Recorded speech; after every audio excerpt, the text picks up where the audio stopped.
Bonjour à toi. Si tu regardes parfois les étiquettes de ce que tu mets dans ton caddie, tu as sûrement déjà vu ces mystérieux codes avec une lettre suivie d'un numéro comme 104 ou 366. On a tendance à passer vite dessus parce que cela paraît très technique.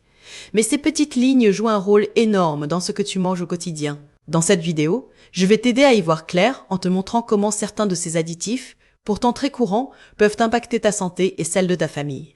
L'idée n'est pas de te faire peur ni de te culpabiliser, mais de te donner des repères simples et concrets. Reste bien avec moi jusqu'à la fin, parce que je te partagerai une règle d'or très facile à retenir pour faire le tri dans les produits industriels sans y passer des heures. Pour bien commencer, on va déjà clarifier ce que sont exactement ces fameux additifs alimentaires que tu vois sur le visuel. Un additif, c'est tout simplement un produit chimique que l'on ajoute à un aliment industriel pour le rendre plus beau, plus savoureux ou plus pratique à conserver. Quand tu lis suivi d'un numéro, cela veut dire que la substance a été répertoriée et autorisée dans l'alimentation. On s'en sert pour rendre une boisson plus colorée, pour donner plus de goût à un biscuit, pour permettre à un plat préparé de se garder plusieurs semaines ou encore pour modifier la texture d'une crème dessert.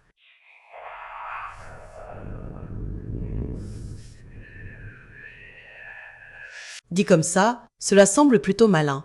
Le souci, c'est que certains de ces additifs, pris de façon répétée pendant des années, augmentent les risques de maladies chroniques, notamment certains cancers. Ce ne sont pas quelques biscuits à l'occasion qui posent problème, c'est la petite dose tous les jours, cachée dans plein de produits différents. On va maintenant passer au premier additif à connaître, celui que tu vois ici en gros titre, les lécithines. Tu en manges peut-être sans le savoir. On les retrouve très souvent dans la margarine qui remplace le beurre sur le pain, dans le chocolat industriel et dans ce que j'appelle les faux fromages, comme certaines tranches de cheddar, des petits fromages industriels à tartiner ou à croquer. Leur rôle est assez simple à comprendre. Les lécithines servent de colle entre l'eau et le gras, deux éléments qui ne sont pas faits pour rester mélangés naturellement. Grâce à elles, la margarine garde une texture bien lisse, le chocolat ne se sépare pas et les fromages fondus restent bien homogènes. Sur le papier, c'est pratique. Mais le revers de la médaille, c'est que ces lécithines, quand elles sont utilisées sous forme artificielle dans l'industrie, participent à encrasser les artères et à favoriser les problèmes cardiovasculaires si on en consomme très régulièrement. Pour que tu visualises bien le problème, regarde ce schéma sur la margarine, parce qu'il illustre parfaitement le paradoxe. Imagine, tu as un cholestérol un peu élevé, tu vas voir ton médecin, et de bonne foi, il te conseille de remplacer le beurre par de la margarine avec des petits cœurs dessinés sur l'emballage. Tu as vraiment l'impression de faire le bon choix pour ton cœur. Sauf que la margarine industrielle contient justement beaucoup de ces lécithines artificielles, ainsi que d'autres graisses très transformées. Au lieu d'améliorer la situation, tu vas parfois entretenir ce qui bouge peu à peu tes artères. On se retrouve alors dans un cercle vicieux où, en voulant bien faire, on se tourne vers un produit présenté comme plus sain, alors qu'il ne l'est pas forcément. Ce n'est pas toi le problème, c'est le marketing autour de ces produits qui est trompeur. Pour nuancer tout cela, on va maintenant distinguer ce que tu vois sur ce visuel, les lécithines naturelles et les lécithines artificielles. Le mot est le même, mais l'impact sur ta santé n'a rien à voir. Les lécithines naturelles se trouvent par exemple dans les jaunes d'œufs ou dans le soja non transformé. Celles-là ne posent aucun souci particulier et tu peux en consommer sans te prendre la tête. Ton corps sait les gérer, parce qu'elles sont intégrées à un aliment complet. À l'inverse, les lécithines dont on parle depuis tout à l'heure sont souvent extraites, purifiées, modifiées, puis réintroduites en grande quantité dans des aliments industriels qui n'ont plus grand-chose de naturel. C'est cette version concentrée et répétée qui finit par encrasser les artères. Pour t'aider à faire le tri, retiens cette règle d'or que tu vois écrite ici. Si un aliment n'existait pas, il y a une trentaine à une cinquantaine d'années, méfie-toi, il est rarement intéressant pour ta santé. On va maintenant découvrir le deuxième additif dont tu dois te méfier, les glycérides d'acide gras. Le nom est un peu barbare, tu n'as pas besoin de le retenir par cœur, mais retiens en revanche ce qui se cache derrière. Une grande étude s'est posée une question qui fait un peu froid dans le dos. Peut-on augmenter ces risques de cancer simplement en mangeant de la brioche industrielle ? La réponse met surtout en lumière la présence massive de ces glycérides dans certains produits. Tu les retrouves dans de nombreuses brioches de supermarché, dans les pains au lait pour le goûter, dans les petits pains briochés fourrés pour les enfants et dans beaucoup de viennoiseries ou pâtisseries produites de manière industrielle. Ce sont eux qui donnent ce moelleux qui dure des jours, cette texture uniforme qui ne sèche presque jamais.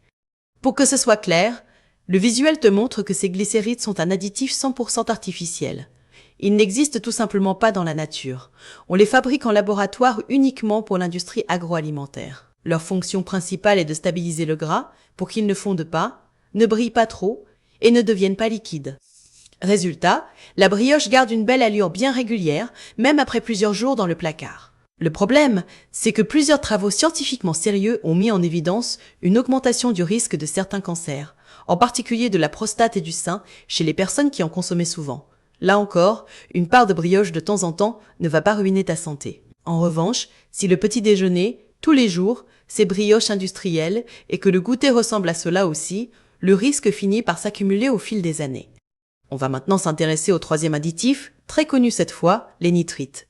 Tu les vois associés ici surtout aux charcuteries industrielles et en particulier au jambon blanc en barquette.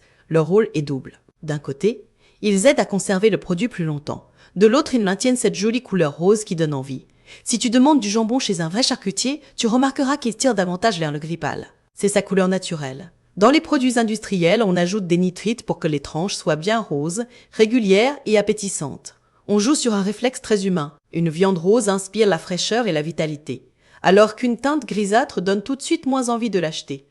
Pour comprendre pourquoi ces nitrites posent problème, regarde le schéma de la transformation dangereuse. Quand tu manges une tranche de jambon contenant des nitrites, tout semble normal. Une fois arrivé dans ton estomac, cette molécule rencontre un milieu très acide. Sous l'effet de cet acide, les nitrites se transforment en d'autres composés chimiques dont certains sont potentiellement cancérogènes. Ce sont ces nouveaux composés qui, sur le long terme et en cas de consommation répétée, augmentent le risque de cancer du côlon et de l'estomac. L'Organisation mondiale de la santé a d'ailleurs classé ces produits comme probablement cancérogènes, ce qui est une façon polie de dire qu'il vaut mieux rester prudent. Là encore, la clé n'est pas la panique mais la fréquence à laquelle ces produits reviennent dans ton assiette. Voyons justement comment faire concrètement avec ce que tu vois sur ce visuel des solutions alternatives.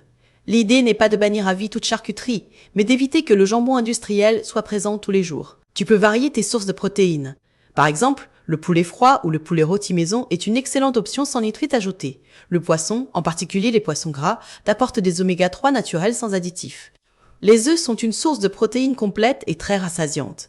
La viande des grisons ou d'autres charcuteries plus traditionnelles, consommées avec modération, peuvent aussi faire partie de l'équilibre. En variant régulièrement entre ces différentes options, tu limites ton exposition répétée aux mêmes additifs, tout en gardant le plaisir de manger salé. On va maintenant parler d'un colorant que tu as très probablement déjà croisé, la tartrazine, qui apparaît ici comme le quatrième additif à surveiller. C'est lui qui donne ce jaune très vif, presque fluorescent, à certains aliments. Son nom vient du mot tartre, qui évoque ces dépôts jaunâtres que l'on peut voir sur les dents ou dans un évier. Tu retrouves la tartrazine dans de nombreux produits destinés aux enfants, comme certains bonbons, des sodas bien colorés, des glaces et des confiseries très flashy. Elle est aussi utilisée dans des plats préparés comme la paella industrielle, où elle remplace le safran qui coûte cher, ainsi que dans certains condiments, par exemple quelques moutardes ou sauces toutes prêtes. En résumé, dès que tu vois un jaune anormalement intense dans un produit transformé, il est utile de jeter un œil à la liste d'ingrédients. Sur le visuel suivant, on insiste sur l'impact particulier de la tartrazine sur les enfants. Plusieurs études ont montré qu'une consommation répétée pouvait aggraver des troubles d'hyperactivité et de concentration. Cela ne veut pas dire que chaque bonbon jaune va rendre un enfant hyperactif, mais qu'une exposition chronique, jour après jour, augmente le risque de difficultés comportementales et neurologiques à long terme. Imagine un petit qui boit régulièrement des sodas colorés, mange des bonbons fluorescents et des céréales très teintées. Son organisme et surtout son cerveau en développement reçoivent des petites doses en continu. La bonne nouvelle, c'est que beaucoup de marques commencent à retirer la tartrazine de leurs recettes. Mais toutes ne le font pas encore. L'idée est donc de rester vigilant, de lire les étiquettes quand une couleur te semble suspecte et d'éviter que ces produits deviennent la norme du goûter. On passe maintenant au cinquième additif, les carragénanes, que tu vois associés ici aux desserts lactés et aux yaourts très texturés. Leur origine peut sembler plutôt rassurante, puisqu'ils sont extraits d'algues marines. On les utilise pour leurs fortes propriétés gélifiantes qui permettent d'obtenir des crèmes bien prises, des flancs qui se tiennent parfaitement et des yaourts très onctueux. Pendant longtemps, l'industrie utilisait surtout de la gélatine animale, le plus souvent de porc ou de l'agar-agar. La gélatine posait des soucis pour des raisons religieuses, et l'agar-agar demandait des temps de refroidissement plus longs, ce qui ralentissait les chaînes de production. Les carragénanes sont donc arrivés comme une solution économique et pratique, facile à intégrer dans les usines. Le problème, et c'est ce que montre le schéma que tu as sous les yeux, apparaît quand la consommation de carragénane devient répétée. Pris de temps en temps, il ne pose pas de soucis particuliers. En revanche, si tu manges très souvent des flancs, des crèmes dessert toutes prêtes ou des yaourts très gélifiés, ces additifs peuvent perturber peu à peu ta flore intestinale, ce que l'on appelle aussi le microbiote. Ce sont ces milliards de bactéries qui t'aident à bien digérer. à avoir un transit régulier et même à réguler ton système immunitaire. Quand on les dérègle, les premiers signes sont souvent des diarrhées ponctuelles, des douleurs ou au contraire de la constipation. Sur le long terme, chez des personnes prédisposées, cela peut favoriser l'apparition de maladies inflammatoires chroniques de l'intestin, comme la maladie de Crohn ou la rectocolite hémorragique. Là encore, l'idée est de garder les desserts ultra transformés pour des occasions et de privilégier au quotidien des yaourts plus simples ou des desserts maison. On arrive maintenant au 6e additif mis en avant dans ce diaporama, l'aspartame. C'est probablement celui dont tu entends le plus parler. Parce qu'il est omniprésent dans les produits dits light, zéro sucre ou allégés, l'aspartame est un édulcorant. Cela veut dire qu'il reproduit le goût sucré sur ta langue, sans apporter les calories du sucre classique. On le retrouve dans de nombreuses boissons gazeuses sans sucre, dans certains yaourts ou desserts allégés, dans des chewing-gums, et parfois même dans des médicaments aromatisés. Sur le papier, cela semble génial, puisque tu as le goût sucré sans les calories. Mais tu vas voir qu'en pratique, l'histoire est plus compliquée que cela. Sur ce visuel, on parle de l'effet cocktail et du fameux principe de Totum. Pris isolément, dans des conditions très encadrées, l'aspartame ne semble pas toujours montrer des effets dramatiques sur la santé. C'est d'ailleurs sur ce type d'études que s'appuient ceux qui affirment qu'il est inoffensif. Sauf que dans la vraie vie, tu ne consommes jamais de l'aspartame tout seul. Tu le prends en même temps que d'autres édulcorants, des colorants, des conservateurs et toute une série d'additifs différents. On appelle cela l'effet cocktail. Ce sont les interactions entre toutes ces molécules qui finissent par poser problème, notamment sur le métabolisme, l'inflammation et certains risques de cancer lorsque la consommation est quotidienne pendant des années. Notre alimentation est un tout, pas une addition de petites substances étudiées séparément. Et c'est important de garder cela en tête quand on évalue un produit. On voit d'ailleurs sur cette diapositive le cercle vicieux des produits light, et c'est un point clé. Quand un enfant ou un adulte consomme très régulièrement des aliments édulcorés, le cerveau et les papilles s'habituent à un niveau de sucre perçu extrêmement élevé. Au fil du temps, le seuil de perception du sucré se modifie. Un yaourt nature ou un fruit frais paraissent fades et sans intérêt.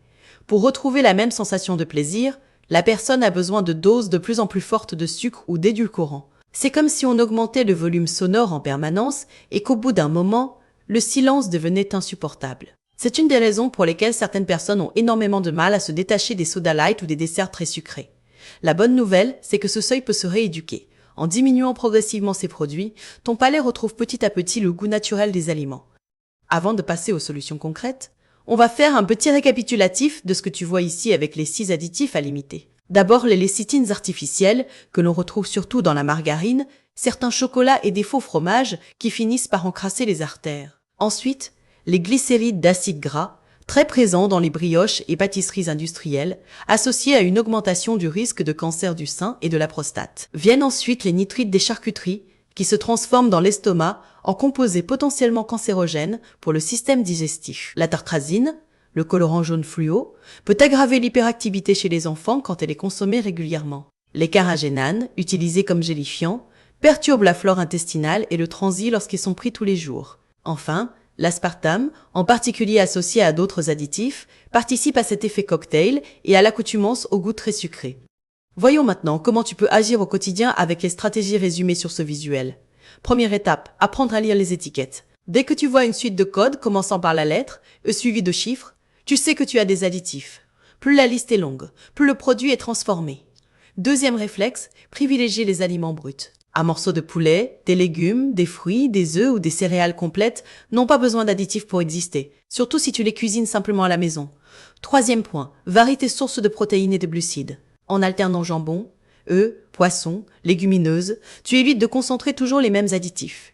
Garde aussi en tête la règle des 30 à 50 ans que l'on évoquait au début. Si un produit n'existait pas ou très peu il y a quelques décennies, c'est souvent qu'il est très transformé.